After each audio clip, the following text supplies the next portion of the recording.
Hi there, my name is Steve Schwartz and I'm the founder of the LSAT blog. I've been coaching the LSAT for over 10 years now, and today I wanted to share with you how to approach LSAT reading comprehension questions. Too many students do the questions in the order given. What you should do instead is work from easy to hard, and the LSAT questions for reading comp fall into three major categories. So if you know your categories, you can figure out the best order in which to approach them. First off is the main idea, primary purpose, passage organization type questions.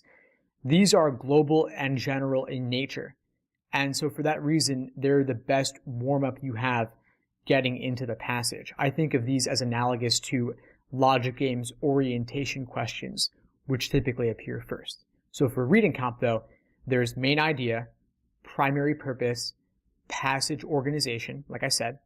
Then there's what would make the best title for the passage, as well as what best describes the author's tone or the author's opinion.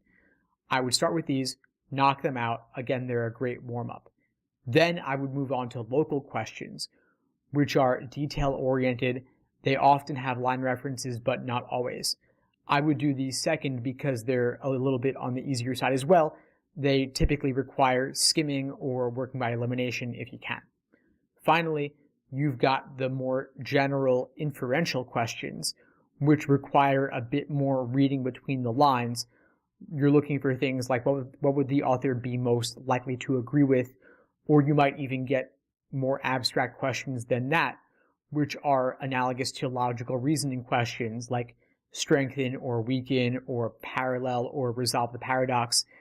You approach these the way you would approach the equivalent logical reasoning question, but because a passage in reading comp is much longer than a stimulus in logical reasoning, these are going to be more time consuming, so I would save them for last.